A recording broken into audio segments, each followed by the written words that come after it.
পাঠ করলে কি হয়, তার ফলাফল আলাদা করে পাঠ করতে হয় না। শাস্ত্রকাররা বলেছেন ফলাফল পাঠ করতে হয়, এটা একটা বিধান দিয়েছেন, পাঠ করতে হয়। কিন্তু যদি একটু সূক্ষ্ম চিন্তা বিচার করে দেখবেন, একটা শ্লোক পাঠ করলাম আর 52টা শ্লোক গীতার মাহাত্ম্য পড়লাম। আমরা গীতার মাহাত্ম্যটা পড়ি ফল পাওয়ার জন্য পড়ি। গীতাটাকে একটা শ্লোক পড়লাম আর 52টা মাহাত্ম্য পড়ে কি লাভ হবে? মাহাত্ম্য পড়ে লাভ হবে না। বলছে গীতার মাহাত্ম্য গীতাই রয়েছে। কোন জায়গায়? অন্তিম শ্লোক সঞ্জয় বলেছেন। কি বললেন? অন্তিম শ্লোক কি? যেখানে গীতা, যেখানে অর্জুন, যেখানে আমি, কৃষ্ণ বলছেন যেখানে আমি থাকবো, যেখানে অর্জুন থাকবে, যত্র কৃষ্ণ যত্র যুগেশ্বর কৃষ্ণ তত্র, যেখানে ধনঞ্জয় থাকবেন, অর্জুন থাকবেন, সেখানে কি থাকবে? তত্র কি? শ্রী। আর কি? বিজয়। তারপরে কি? নীতি, মতি। যেগুলো মানব জীবনের সবচেয়ে দরকারি বস্তু, সবচেয়ে দরকারি বস্তু। এই জন্য স্বামী বিবেকানন্দ যখন আমেরিকায় গিয়েছিলেন, কম্বু কণ্ঠে ঘোষণা করলেন তিনি। বিদেশি মানুষরা তো একটু আমাদের ধর্ম সম্পর্কে তো আমাদের একটু পিছাপিছি করে, কারণ আমাদের ধর্ম সম্পর্কে তো আমরাই ওয়াকিবহাল নই। আমরা জানি না আমাদের কোন গ্রন্থটা পাঠ করা উচিত, কোনটা আমাদের। আমরা একটু আগে আজকে শুরু করেছি এখানে একটা শ্লোক দিয়ে, হে রাম বলে, হে রাম পুরুষোত্তম নরহরে নারায়ণ কেশব, এই বিরাট শ্লোক। এখানের মধ্যে ভগবানের কথা আছে, গোপালের কথা আছে, রামায়ণের কথা আছে, মহাভারতের কথা আছে, ভাগবতের কথা আছে, গীতার কথা আছে। মানে এই যে গ্রন্থগুলোকে বাদ দিয়ে আমার জীবন কি নয়, আমার জীবনের পূর্ণতা নয়। রামায়ণকে বাদ দিয়ে আমার জীবন নেই, মহাভারতকে বাদ দিয়ে আমার জীবন নেই, গীতাকে বাদ দিয়ে আমার জীবন নেই, ভাগবতকে বাদ দিয়ে তো আমার জীবনের ভক্তির পথে আমি অগ্রসর হতেই পারবো না। এখন সংসারী জীবের পক্ষে ভাগবতের কোন অধ্যায়টা বেশি প্রয়োজন?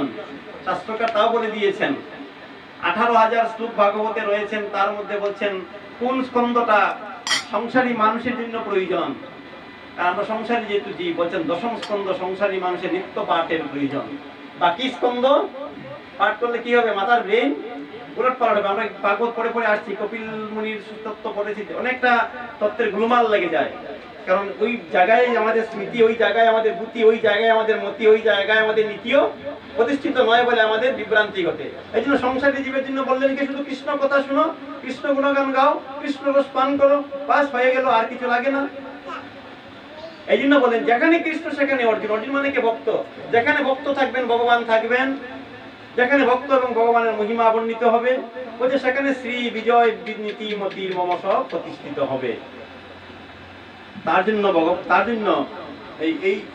এখানে দেখবেন এই কথাটাই বললেন শ্রীমদ্ ভগবত গীতা। ভগবানের মানব জীবনের কল্যাণের জন্যই তো তিনি নিজের কথাগুলো বললেন। ভগবান কেন বললেন? মানব জীবনের কল্যাণের জন্য। শাস্ত্র বলে দিয়েছেন। আর যার উদ্দেশ্যে আমরা এখানে শ্রীবাসরে বসেছি, হরিবাসরে বসেছি, শ্রীমদ্ ভগবত গীতার আমরা কয়েকটা শ্লোককে আস্বাদন করার প্রয়াস সাধন করছি। এটা ভগবানের অহেতুকী কৃপা ভিন্ন অন্য কিছু আমরা বলতে পারি না, কৃপা ভিন্ন বলতে পারি না। যার পর উনি এই বাড়ির যিনি কর্তা ছিলেন, পরম শ্রদ্ধেয় শ্রী নিরঞ্জন ঘোষ মহাশয় আজকের দিনে হয়তো পৃথিবী থেকে বিদায় নিয়েছিলেন, কিন্তু উনারই আত্মা, উনারই সন্তান কর্তৃক উনি হয়তো ওনার সন্তানদের প্রেরণা দিয়েছেন। সেই প্রেরণালব্ধ জ্ঞান দ্বারা আমরা এত বসে এখানে দুটো কৃষ্ণ কথাকে আস্বাদন করতে পারছি। এটা মানব জীবনের সবচেয়ে পরম প্রাপ্তি।